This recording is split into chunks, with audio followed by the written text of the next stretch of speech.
Hi everyone. I wanted to give you a recording today, and many of y'all know that my mother, who's 87, has been in the hospital, and she fell and broke her arm up near her shoulder, and she had to have a shoulder replacement surgery.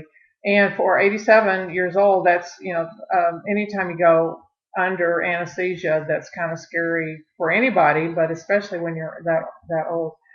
Anyway, I've been sitting at the hospital and now at rehab with her for, a week or so. And I've been thinking about how much this whole thing ties into the things that we've talked about in this semester so far. And one of the things I was thinking about for sure is ambiguous loss. In a way, it kind of relates to Pauline Boss's ambiguous loss, where while my mother's still here, she's still alive, but her role has changed because she's been cooking and doing the things around the house and stuff, and now she's probably not going to be able to do that anymore. So now her role's changed, and it's a sense of loss for her, but it's a sense of loss for us, for the family, because she's not in that role anymore. um, of course, there's a lot of fear too for all of us. And then that's the whole thing has been very, very stressful. I was thinking about how we talk about resources for families. It's the social resources, and like her family, my sister, my brother, and I are all here, and grandkids and all that stuff. So she has a lot of family resources, social resources. She's got her church and her church friends and the pastor and all that who come and visit her. She's got extended family and friends who she's called kind of all over the country. So she's got a lot of resources in that way. Where they don't have a lot of resources is financially. My parents aren't poor, I would say, but they're on fixed incomes. Obviously, they're retired and they're living on their retirement and Social Security, and they have some savings, but they're really trying to be cautious about how they're spending their money. So that's also very stressful for everybody, because here we're saying, don't cut costs here. She needs to be taken care of no matter what. And so don't worry so much about how much it costs, because, my sister and brother and I can help. But of course, they don't want to accept that because they're very independent. So it's causing stress for everybody. And, here's my mother sitting in the hospital in rehab, worrying about how much money she's costing and all that, and how much trouble she's being. So it's stressful for her. It's stressful for us. Um, you know it's really challenging. And then also I was thinking about how roles change. So here, like the family, the hierarchy, my mother's been the matriarch of the family, and so now she's having to kind of step down. She's still here, but she's not really being able to be in that position of matriarch too much anymore. Well, she thinks she is, but she's going to have to probably give some of that up. But so then what happens is, in the next, usually, I've mentioned this before, it's the female oldest daughter, or usually, who steps in now and kind of takes over that matriarchal position in the family.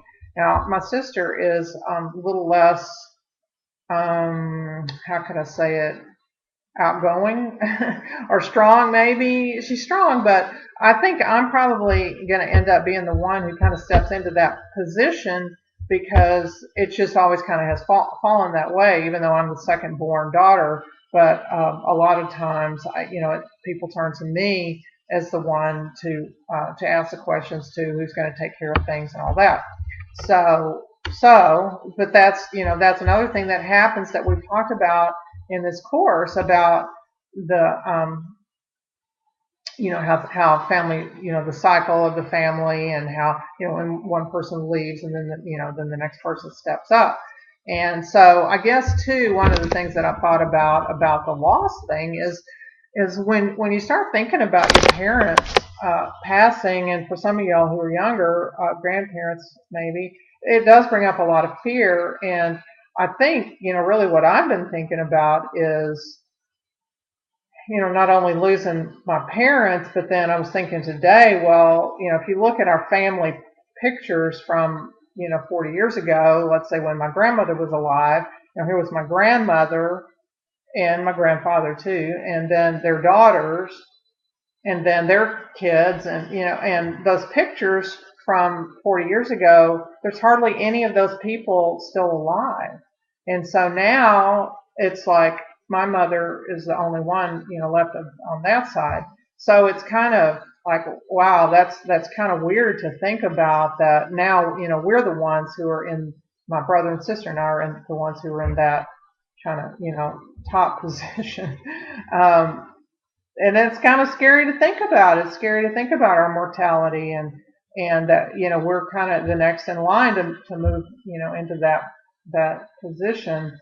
So, that brings up a lot of the things that Boss and Walsh both have talked about during our semester here. So I think, I've just been thinking about that a lot, and thinking about the loss and the fear of loss, and for sure, the stress that's involved when there's somebody sick in the family, and this might be chronic because she might not ever really fully recover, and so this is going to be something that we're going to be dealing with for a while, and so it's a strain on people, time-wise, because I've been going and sitting and I've been trying to work and sit with her and do the things that she needs and pick up things and all that. And so it takes a lot of time and energy, and emotionally and physically and all that. And so I think that, one of the things when they talk about stress and family stress, that it definitely wears on you after a while if you don't take care of yourself. And it's so important to take care of yourself. I'm saying that as I'm not really taking very good care of myself. But y'all don't do what I do.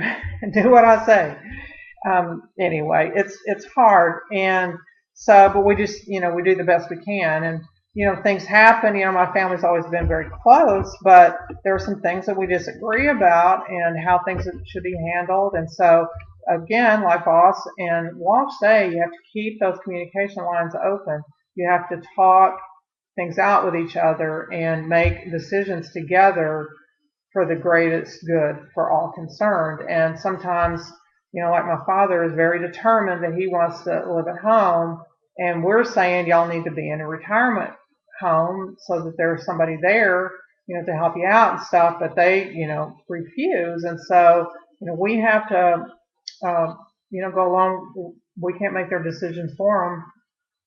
But, you have to communicate about things like that. You have to talk about things like that. And so, anyway, that's really what's been on my mind a lot. And I just been thinking so much how it just is so goes along. It's, I know we've talked about abuse and things like that, and that there's not any of that here, but definitely the part about stress and long-term illness and crisis and communication and loss and things like that. I just really thought it was a really good example.